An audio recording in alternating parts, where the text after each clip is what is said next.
오늘 은혜 받으실 말씀은 요나서 3장 1절에서 10절까지 말씀, 우리 김순복 집사님이 봉독해 주십니다. 여호와의 말씀이 두 번째로 요나에게 임하니라. 이르시되 일어나 저 큰 성읍 느느웨로 가서 내가 내게 명한 바를 그들에게 선포하라 하신지라. 요나가 여호와의 말씀대로 일어나서 느느웨로 가니라. 느느웨는 사흘 동안 걸을 만큼 하나님 앞에 큰 성읍이더라. 요나가 그 성읍에 들어가서 하루 동안 다니며 외쳐 이르되 40일이 지나면 느느웨가 무너지리라 하였더니 느느웨 사람들이 하나님을 믿고 금식을 선포하고 높고 낮은 자를 막론하고 굵은 베옷을 입은지라. 그 일이 느느웨 왕에게 들림에 왕이 보좌에서 일어나 왕복을 벗고 굵은 베옷을 입고 제위에 앉으니라.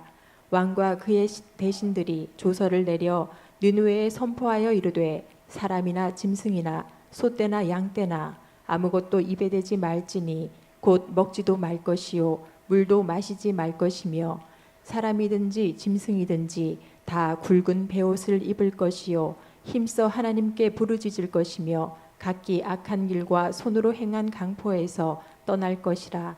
하나님이 뜻을 돌이키시고 그 진노를 그치사 우리가 멸망하지 않게 하시리라. 그렇지 않은 줄을 누가 알겠느냐 한지라. 하나님이 그들이 행한 것 곧 그 악한 길에서 돌이켜 떠난 것을 보시고 하나님이 뜻을 돌이키사 그들에게 내리라고 말씀하신 재앙을 내리지 아니하시니라. 아멘. 아멘. 자, 악한 길에서 돌이켜 떠난 것을 보시고 하는 제목으로 함께 오늘 나누도록 하겠습니다. 하나님 말씀에 불순종했던 요나는 바다 깊은 곳까지 던져졌습니다. 그리고 갖가지 오물들로 가득 찬 물고기 뱃속에서 3일을 보냈습니다. 요나는 감당할 수 없는 고통과 처절한 고난 속에서 하나님 앞에 회개했습니다. 하나님은 물고기에게 명령하셔서 요나를 육지에 토하게 하셨습니다. 그리고 요나에게 다시금 니네로 가서 하나님의 명령을 전하라고 이렇게 말씀하셨습니다. 하나님의 명령을 거부하는 것이 얼마나 고통스러운 일인지 철저하게 경험한 요나는 군말 없이 니느웨로 향했습니다. 그리고 하루 동안 니느웨 성을 돌면서 하나님께서 주신 메시지를 선포했습니다. 요나가 전한 메시지는 간단 명료했습니다. 이스라엘의 하나님 여호와의 말씀이다. 40일이 지나면 느느웨는 무너지리라. 자, 40일이 지나면 느느웨는 무너지리라 하는 이 간단 명료한 메시지를 전했습니다. 자, 요나가 전한 이 간단 명료한 메시지에 느느웨 백성들은 폭발적인 반응을 보였습니다. 느느웨 백성들은 하나님을 믿고 그들은 금식을 선포하고 높고 낮은 자를 막론하고 굵은 베옷을 입고 회개하기 시작했습니다. 이 소식은 곧 왕궁에까지 알려졌습니다. 느느웨 왕은 이 사실을 심각하게 받아들였습니다. 그래서 왕은 중신들과 협의해서 하나님의 심판을 피할 대책을 세웠고 그 대책을 백성들에게 공포했습니다. 왕은 자신부터 중신들과 함께 철저히 회개했습니다. 느느웨 왕과 신하들 그리고 느느웨 백성들이 회개하는 모습을 하나님이 다 보셨다고 했습니다.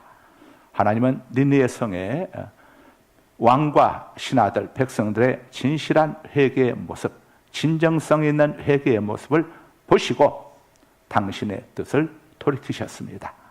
느느웨에 대한 멸망을 유보하신 거죠. 여기까지가 오늘 본문의 내용입니다. 자, 오늘 본문 속에서 하나님께서 우리에게 주시는 영적 교훈들이 있습니다. 3가지만 오늘 이 시간 말씀을 전하도록 하겠습니다. 첫째, 하나님의 말씀대로 행하면, 하나님 말씀대로 순종하면, 하나님의 말씀을 믿고 그대로 순종하면, 그대로 행하면 기적이 일어난다는 교훈을 우리에게 주고 있습니다. 하나님이 역사하신다는 거죠. 4절에서 6절에 보게 되면은 요나는 하루 동안만 니느웨 성을 돌았습니다. 니느웨 성은 워낙 커서 사흘길 걸리는, 사흘을 돌아야 다 돌 수가 있는 곳인데 요나는 단 하루 동안만 돌면서 하나님의 심판의 메시지를 선포했습니다. 40일이 지나면 이 성은 무너질 것이요 하는 메시지를 하루만 전했습니다. 그런데 요나의 메시지에 대한 니느웨 백성들의 반응은 매우 뜨겁고 진지했습니다.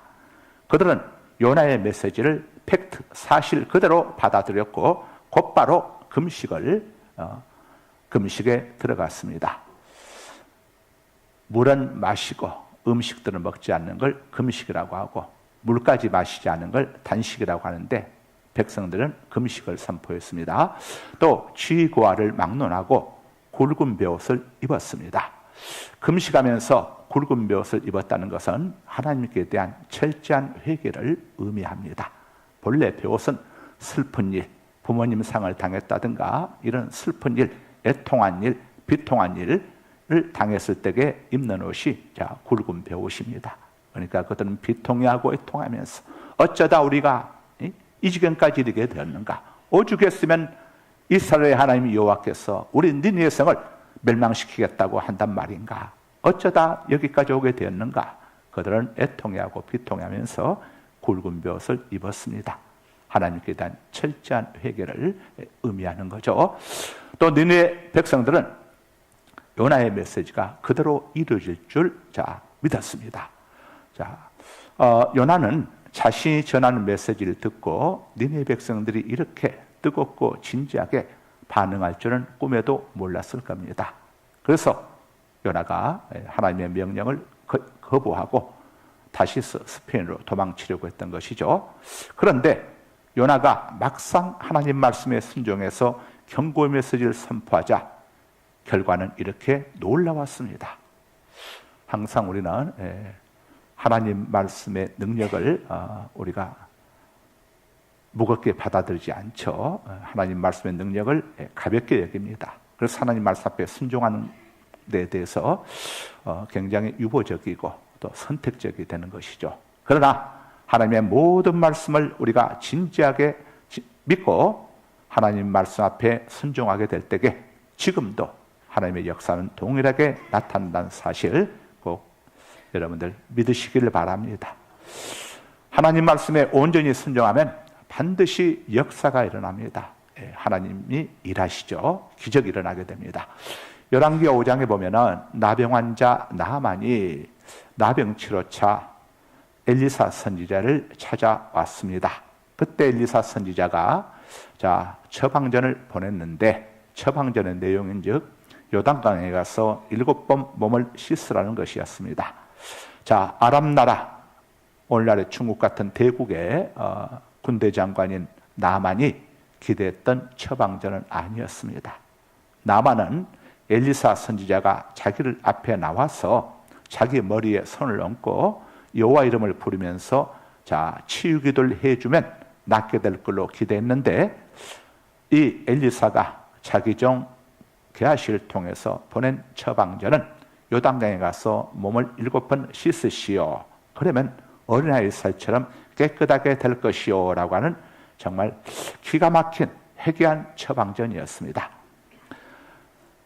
이 나만이 처음에는 기가 막혀서 거부하고 화가 나서 돌아가려고 했지만은 이내 생각을 바꾸어서 엘리사의 처방전, 다시 말하면 하나님께서 주신 말씀에 순종했습니다. 그때 놀라운 기적이 일어났습니다. 나만의 나병에 걸린 살이 어린아이의 살처럼 깨끗이 고침을 받게 되었던 것입니다.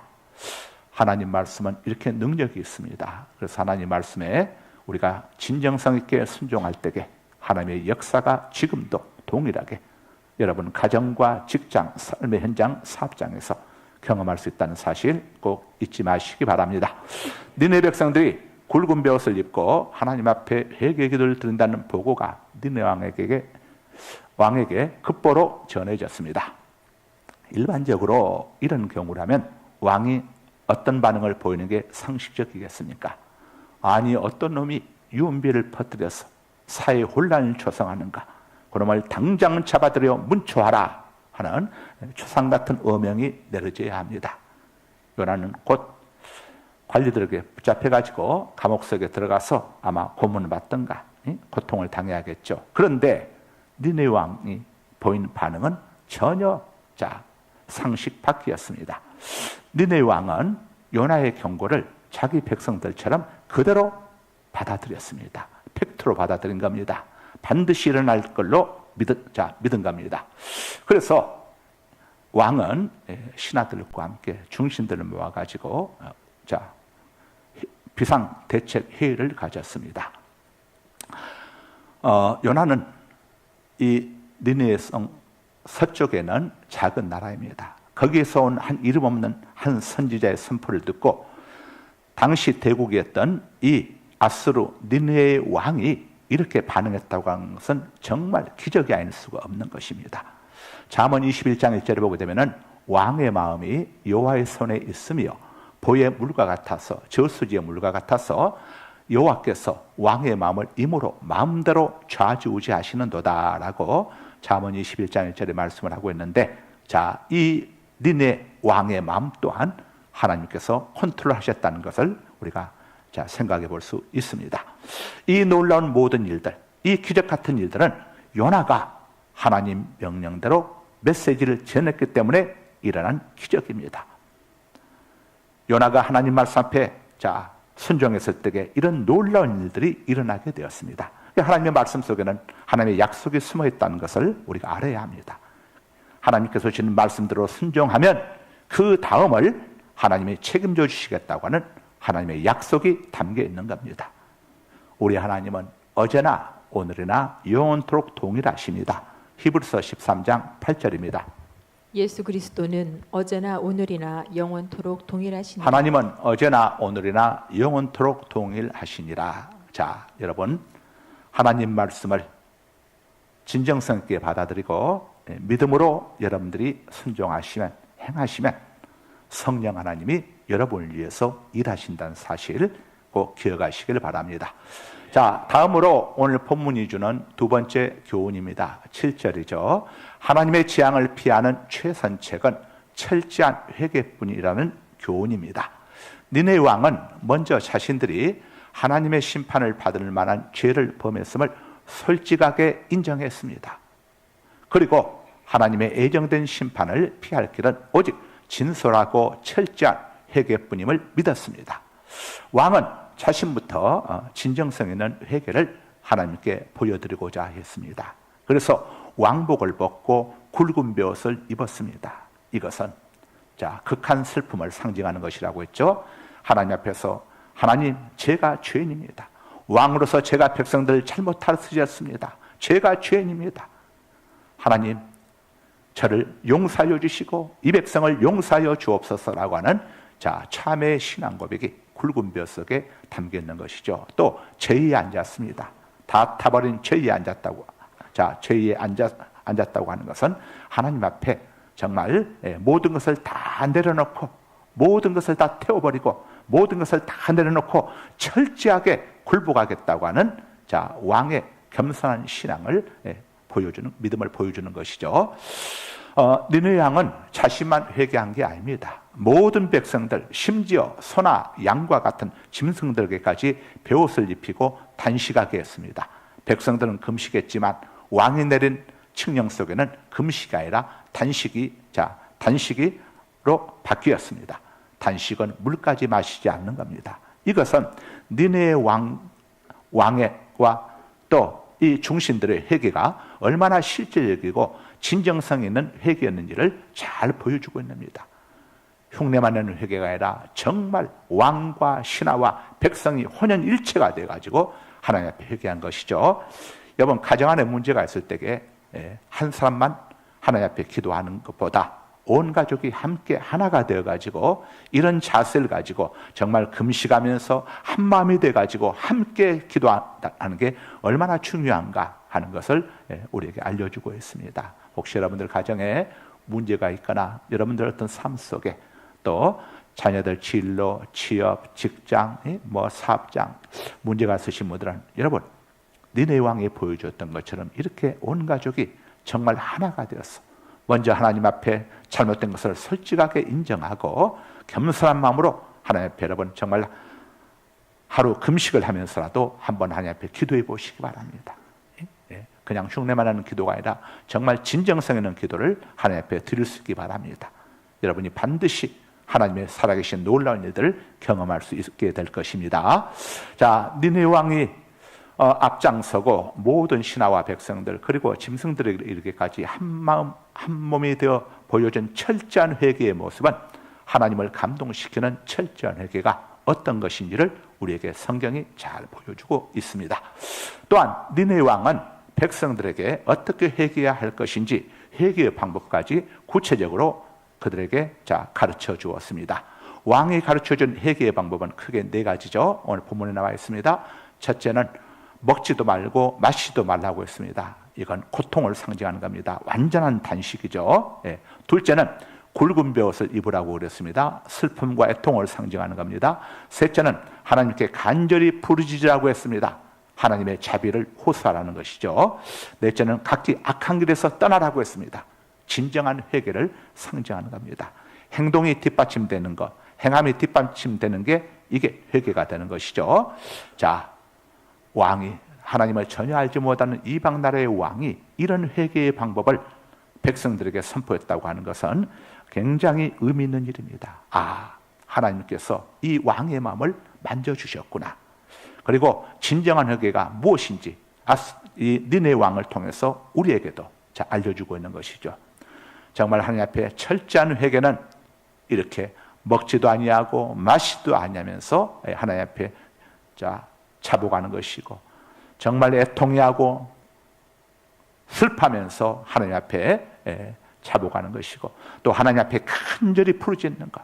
여기서 간절히 부르짖는다고 하는 이 간절히라고 하는 이 히브리 언어의 의미는 아주 격렬한 상태로 정말 처절하게, 야곱이 야복강가에서 하나님 저를 도와주시지 않으면 저는 형님 손에 죽습니다. 하나님 저를 살려주셔야 합니다 하고 정말 온 힘을 다해서 하나님의 천사를 붙잡았던 그런 자세로 니느웨 백성들이 기도했다는 것을 보여주고 있습니다. 그 다음에 그들 모두가 악한 길에서 떠났다고 했습니다. 하나님 보시기에 악한 것들을 그들이 전부 다 버려야 할 것들 버리고 내려놓을 할 것들 내려놓고 하나님 앞에서 회개할 것들 철저하게 회개했음을 알려주고 있는 것이죠. 니느웨 백성들은 자기들이 할 수 있는 가장 큰 목소리로, 또 자신들이 취할 수 있는 가장 간절한 태도로 최선을 다해서 하나님 앞에서 철저하게 회개했습니다. 하나님을 감동시키는 회개란 바로 이렇게 진정성 있는 회개임을 성경이 니느웨 왕과 백성들을 통해서 오늘 우리에게 알려주고 있습니다. 당시 니느웨 백성들 역시 노아 시대 사람들과 동일하게 악행을 행했던 사람들입니다. 오죽했으면 하나님이 요나를 보내가지고 멸망시키겠다고 선포하겠습니까? 그러나 그들은 노아 시대 사람들과 달랐습니다. 이 니느웨 백성들에게는 하나님께서 40일 후에 멸망시키겠다고 했지만 노아 시대 때는 무려 120년 동안 회개할 기회를 주셨습니다. 그러나 노아 시대 사람들은 끝까지 회개하지 않았습니다. 자신들의 죄를 인정하지 않았던 거죠. 그렇지만 니느웨 백성들은 왕부터 철저하게 회개했습니다. 자기들의 죄를 인정했던 겁니다.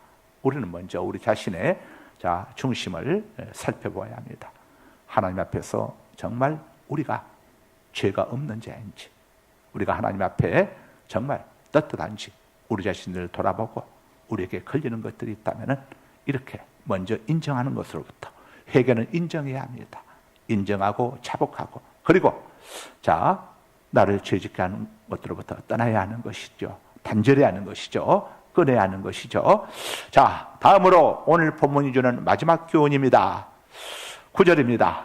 하나님은 심판보다 구원 베풀기를 원하신다는 교훈을 우리에게 주고 있습니다. 니느웨 왕은 백성들에게 9절에 이렇게 이야기합니다. 선포합니다. 백성들에게 이야기하죠. 하나님이 뜻을 돌이키시고 그 진노를 그치사 우리가 멸망하지 않게 하시리라. 그렇지 않을 줄을 누가 알겠느냐 한지라. 니느웨 왕은 하나님께서 니느웨 백성들에 대한 심판보다 구원 베풀기를 원하신다는 사실을 알았습니다. 왕은 하나님께서 요나를 통해 경고의 메시지를 선포하신 의도를 충분히 이해했습니다. 왕은 하나님께서 니느웨를 심판하시기를 원하셨다면 요나를 보내신 리가 없다고 생각을 했겠지요. 요나를 보내서 굳이 40일 후에 니느웨 성을 멸망시키겠다고 하신 까닭은 니느웨 성 백성들이 그 안에 회개하고 돌이키면 구원을 주시겠다고 하는 하나님의 사랑이 담겨 있다는 것을 니느웨 왕은 깨달았던 것입니다. 그래서 백성들에게 우리가 회개하면 하나님이 뜻을 돌이키시고 우리를 구원해 주실 것이다. 그런즉 회개해봐야 아무 소용이 없을 거라고 하는 생각들 내려놓고 철저하게 회개하자. 하나님이 정말 우리를 심판하실 의도가 있다면 굳이 이렇게 알려주시면서 경고하시겠느냐? 그냥 40일 후에 심판하시지 않겠느냐? 그러나 이렇게 요나를 보내주신 것은 우리로 하여금 회개하고 구원받으라고 하는 하나님의 사랑의 메시지인 것이 우리가 철저하게 회개해서 하나님의 뜻을 돌이키자 하면서 백성들을 설득했겠죠.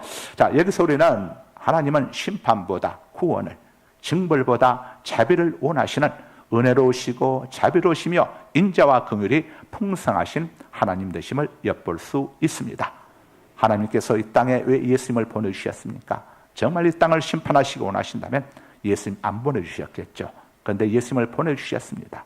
그것은 심판보다 우리의 구원을 더 원하셨기 때문이죠. 그래서 성경이 이렇게 말씀합니다. 요한복음 3장 17절입니다. 하나님이 그 아들을 세상에 보내신 하나님이 것은 예수 그리스도를 이 땅에 보내주신 것은 세상을 심판하려 하심이 세상 아니요 사람들을 심판하려 멸망시키고자 함이 아니요. 그로 말미암아 세상이 구원을 받게 예수 하려 그리스도로 하심이라. 말미암아 예수 그리스도를 통해서 예수 그리스도를 믿음으로 말미암아 세상 사람들이 심판과 정죄와 형벌과 지옥에서 구원을 얻도록 하려 하심이라. 이렇게 성경이 우리에게 말씀하고 있습니다. 우리는 하나님께서 심판을 경고하시는 목적이 회개하고 구원받으라는 사랑의 메시지임을 알아야 합니다. 우리는 성경을 볼 때에 성경 속에 나와 있는 이런 하나님의 말씀 속에 또 굉장히 우리에게 마음속에 부담이 되고 불편한 말씀들이 있습니다. 그러나 그 말씀 속에는 심판이 목적이 아니고 회개하고 돌아오라는 하나님의 사랑이 더 우선이라는 사실을 꼭 기억하고 하나님의 말씀을 볼 수 있어야죠. 마태복음 5장 29절에서 30절입니다. 만일 내 오른 눈이 너로 실족하게 하거든 빼어내 버리라. 내 백체 중 하나가 없어지고 온몸이 지옥에 던져지지 않는 것이 유익하며 또한 만일 내 오른손이 너로 실족하게 하거든 찍어내 버리라. 내 백체 중 하나가 없어지고 온몸이 지옥에 던져지지 않는 것이 유익하니라. 아멘. 저 말씀의 의도가 무엇입니까? 정말 팔을 범죄하게 되면 팔 하나 잘라버리고 또 다리가 범죄하면 다리를 잘라버리고 그렇게 하라는 겁니까? 아니죠. 저 말씀의 단계는 주님의 본심은 택함받은 하나님의 자녀들이 죄악된 삶을 청산하고 하나님의 백성답게 하나님의 자녀답게 살라는 하나님의 사랑의 당부가 담겨 있는 것입니다. 왜냐? 죄의 삭선 사망이고 죄 때문에 하나님의 아들이 이 땅에 오셔서 죄값 때문에 죽으셨기 때문에 죄가 얼마나 무서운 것인지를 깨닫고 죄로부터 우리 자신들을 거룩하게 지키라는 주님의 당부가 담겨 있는 것입니다. 마태복음 7장 21절입니다. 나더러 주여 주여 하는 자마다 다 천국에 들어갈 것이 아니요 다만 하늘에 계신 내 아버지의 뜻대로 행하는 자라야 들어가리라. 아멘. 하나님 말씀대로 행하지 않게 되면 지옥에 들여보내겠다고 하는 것이 거기에 중심이 있는 것이 아니고 거기에 무게중심이 있는 것이 아니고 구원받은 하나님의 자녀는 이 땅에서 하나님의 자녀답게 살아가는 겁니다. 우리가 하나님의 자녀가 된 것은 하나님 성자 하나님이신 예수님께서 우리를 대신해서 십자가에 못 박혀 죽으심으로 우리 죄값을 다 치루어 주셨습니다. 그리고 사흘 만에 부활하심으로 또 사망으로부터 우리를 또 자유함을 우리가 주셨죠. 죽음의 문제를 해결해 주셨죠. 이렇게 엄청난 은혜를 입은 우리가 누구 때문에 은혜를 입었습니까? 우리의 구주이신 예수님 때문에 이 은혜를 입었지 않습니까? 예수님의 생명을 지불하고 하나님께서 우리를 대신 사신 겁니다. 예수님의 생명을 값으로 지불하고 우리를 사셨습니다.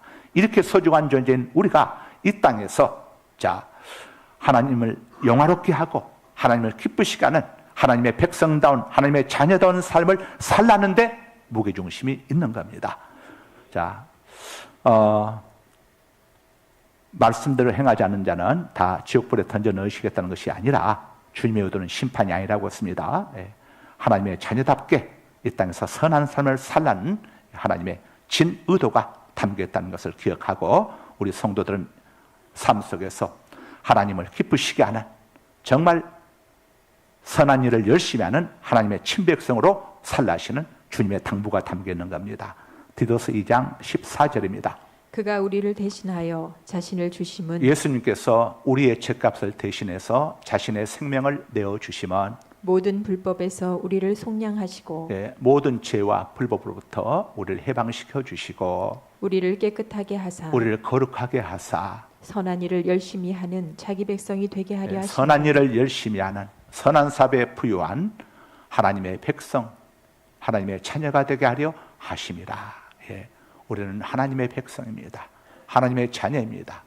하나님의 자녀는 선한 일을 열심히 하는 하나님의 자녀가 되기를 원하시는 게 주님께서 우리를 위해서 생명을 내어주신 이유임을 성경이 알려주고 있는 것이죠. 또 베드로전서 2장 24절입니다.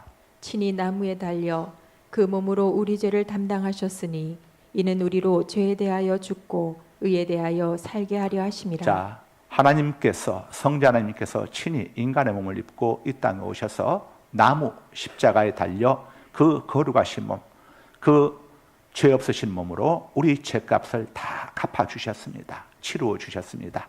그 이유는 우리로 죄에 대하여 죽고 하나님 마음을 아프게 하는 일을 하지 말고 의에 대하여 살게 하심이라. 하나님을 기쁘시게 하는 삶을 살도록 하려 하심이라.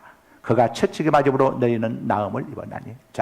우리가 죄에 대하여 죽고 의에 대하여 사는 삶, 하나님을 기쁘시게 하는 삶을 살고자 하는 자에게 하나님께서는 치료의 은혜도 주시고 또 삶을 치료해 주시는 이런 은혜를 주시겠다는 것을 우리가 알려주고 있는 것이죠.